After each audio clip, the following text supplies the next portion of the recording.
All right, what's going on, guys? So today I'm going to be going over how to build your dream advisory board whenever you're starting off to go into acquiring businesses in whatever specified industry that you're looking to acquire businesses in. So first, I just want to start off with that most first-time acquirers, they think that they get the board members after you do the first few acquisitions, this and that. It's actually quite the opposite. What you want to do is have professionals on your side from the get-go, so you can actually liaise with these professionals that have been doing this for decades and decades.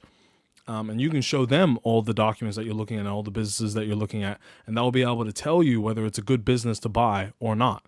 So that's what I did. Obviously, I'm not going to be naming names of my advisory board and my board members that I have at the moment, but all the ones that you see here, chairman, financial advisor, accountant, lawyer, and 2 industry experts, I do have on my team. All of these guys have experience over decades of doing the exact same thing that I'm looking to do, but just in their own industries. So today I just kind of wrote out a roadmap, so to say, of how to get these professionals on your team before you start looking at businesses. So to start off with who you actually need, you're going to need a chairman. You want this guy to be someone that you don't need to mention whenever you're talking to banks, accounting firms, law firms, any professional institutions. They should know this guy or be able to look this guy up and be like, oh, okay, this guy has credibility. This person that's talking to me knows what he's talking about. So you want someone like that. My chairman happens to be someone that worked with private equity firms and actually worked with a big investment bank on their credit committee. So this guy knows whenever I'm showing him deals, he knows exactly whenever I'm structuring a potential proposal, he knows what the proposal should look like. He knows what it should cover. And he gives me advice on that. So following that, you also want a CFO/financial advisor, someone where you can send them the information memorandums of these businesses that you're inquiring, and be able to tell you that, yes, I believe that based on all these numbers that the purchase price or the asking price that they have up is something that's valid or not valid. And this is how you should structure it to be most beneficial to you as the buyer, right? Along with that, you want an accountant. This is someone that's more going to be on your side to help you once you actually have the businesses. They're going to be working side by side with you, going over the financial reports that come in as you have this business. Because the goal is when we're acquiring these businesses, we're not trying to work in them day to day. You know what I mean? You don't want to be there for day-to-day operations. You will be at the start, obviously to learn the business and the industry. With me, for example, when I acquire the first business, I'm putting the LOI in tomorrow, actually. I've gotten the okay from my lawyer as well as my chairman. I plan to be working at the business for probably about a month, not too much, not too little, and just get to see the day-to-day operations. I'm not even going to be paying myself. I'm just going to be showing up for free every day, working 8 hours, just to learn the business specifically. So you want this accountant to be able to help you behind the scenes when it comes to back office things, and being able to tell you when or if numbers are healthy, if ratios are healthy. They'll be able to go through, KPIs and different success metrics with you and just be able to help you keep everything in line. They can also help you whenever you're analyzing the deals itself. The accountant and the financial advisor can work side by side to help you with this. And then following that, you also want a lawyer on your team, someone that has experience as an M&A lawyer specifically, as well as with the financial advisor and the accountant. You want finance guys that have experience with M&A deals, because obviously there's different divisions when it comes to financial jobs and experience.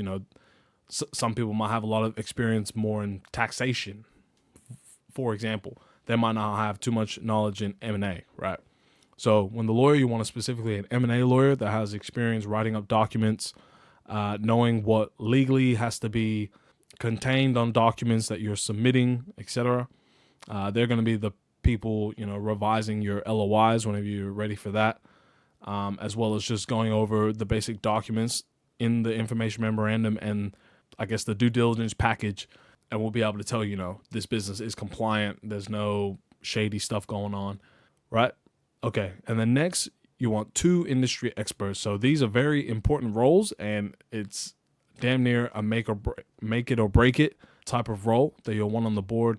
Compared to the financial advisor and accountant, sometimes you can just find one person that kind of covers both, etc. I have 2, but you can put some little buffer leeway there. But when the 2 industry experts, I really recommend that you do want 2 of them, and you want them very highly experienced, right? So one of them, you want them to have experience buying and selling businesses in your specific industry and your specific vertical. So if you're going to go into dentistry, for example, you want someone that's bought and sold dental clinics, not someone that's bought and sold GPs or physiotherapy places like in healthcare. No, you want them to be specifically in your industry, right? So when you send them the business documents, they know exactly what they're looking at, right? And then the other industry experts that you want to have is someone that has held a high level position in your industry.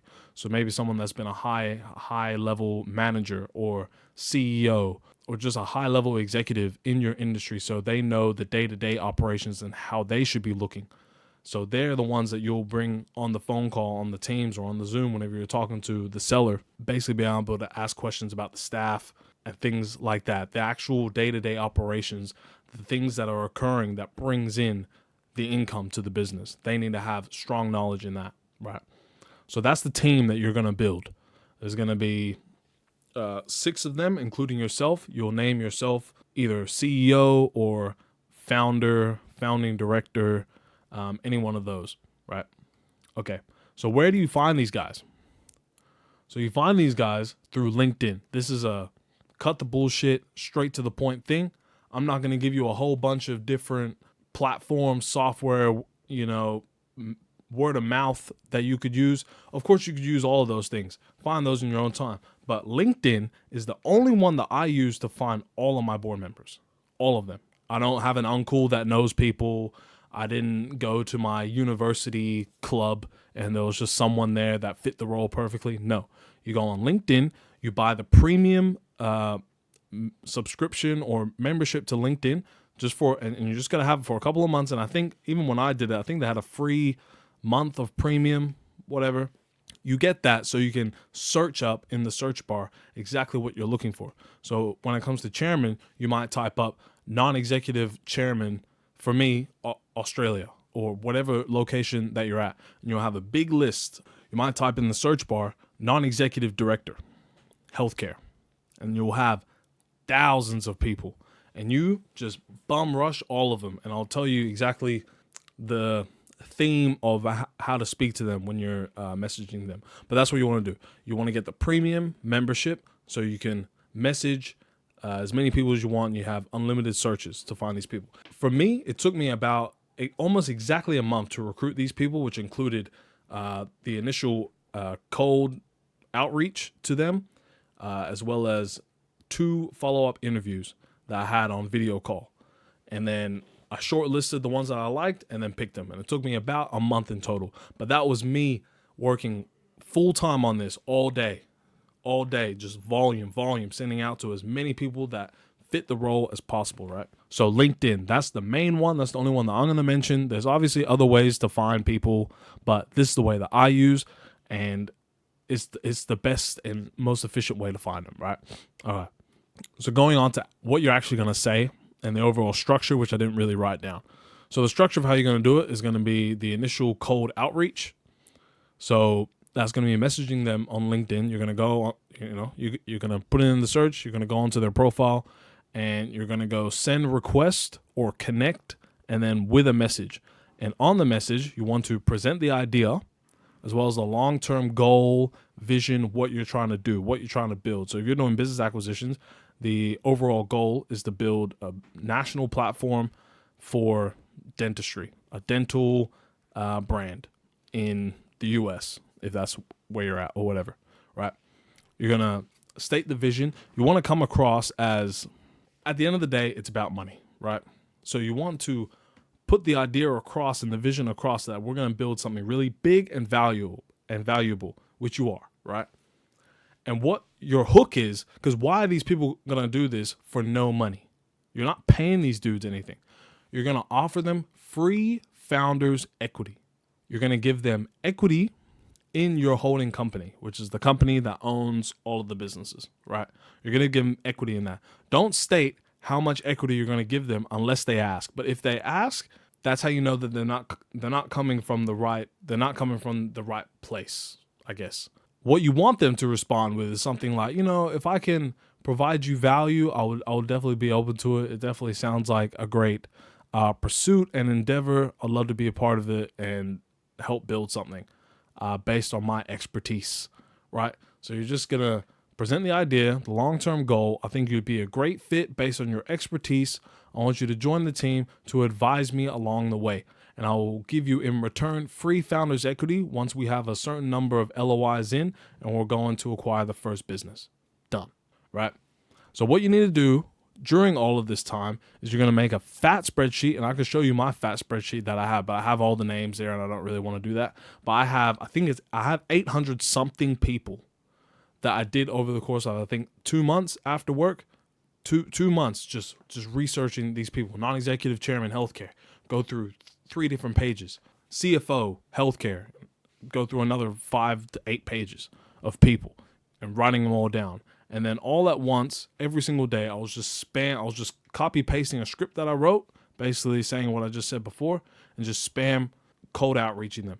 So you got to remember that it's about the volume and it's a numbers game. You send out 10 requests, you might get 5 maybes, and then you got to convince a little bit, keep overselling the idea and the vision, and making sure that you're telling them, look, you might provide us maybe 5 to 10 hours of your time a month, where you just need to give your expertise. You don't have to do any rolling up the sleeves work, just advice. You're going to be making up all the documents. You're going to be doing all this and that. But once you make all the documents, you send it to the lawyer, for example, and he's going to check that in a legal sense, everything is above board.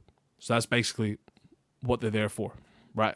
And it also gives you credibility whenever you're going to these banks, accounting firms, law firms. Look, and then you're going to make a document, the board is going to have, headshots of everyone and a little description of their background and their experience. And then when you give that to the bank, you give that to the accounting firms, the law firms, they're going to look at it and be, wow, you really got a solid team. Okay. And then they'll be more willing to help you. Whereas if you just walk in, you've never owned a business, you never bought a business, they're going to be questioning you. And they're going to be like, I'm not sure. So in order to get things your way, you need to show credibility. It's all about credibility.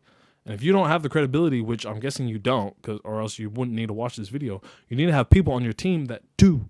And that's what you're going to be selling to these next parties. So that's why building a board is the first thing that you need to do. And it's damn near the most important thing, right? And then after that, that's when you follow up with, you start going to accounting firms, law firms. That's when you start talking to banks, etc. And then you start looking for businesses. So this is the first step, takes about 1 month. The next step after that would be accounting firms, law firms, about another month of just talking to them.